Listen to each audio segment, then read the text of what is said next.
तेलंगाना में जायद 55 साल बाद जलजले के झटके महसूस किए गए।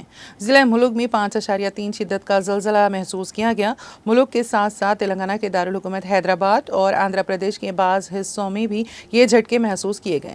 नेशनल सेंटर फॉर सेस्मोलॉजी ने बताया है कि यह जलजला सुबह 7:27 पर महसूस किया गया, जिससे शहरियों में खौफ व हिरास फैल गया। इन झटकों के नतीजे में जानी या माली नुकसान की फौरी तौर पर कोई इत्तला नहीं मिली है।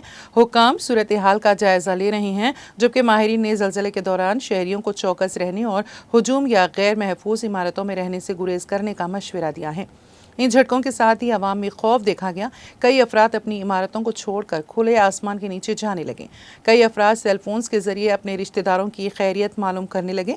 मुल्क के एसपी शुभ्रेश ने बताया है कि पुलिस की टीमें पेट्रोलिंग कर रही हैं और जलजले के असरात का पता चलाने की कोशिश कर रही हैं।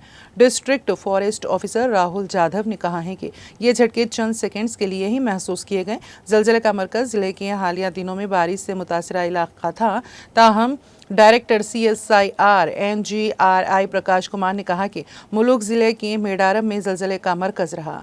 उन्होंने कहा कि हैदराबाद में भी हल्के झटके महसूस किए गए। सोशल मीडिया पर कई अफराद ने वीडियोस भी शेयर किए, जिसमें देखा जा सकता है कि घरों में रखा सामान हिल रहा है। वरंगल, कोत्तागुडम, भद्राचलम, खम्मम और दीगर इलाकों में भी झटकों के महसूस होने की इत्तलात है। अलावाजी, BHEL, RCपुरम, संगारेड्डी टाउन के साथ साथ संगारेड्डी जिले में भी ये झटके महसूस किए गए।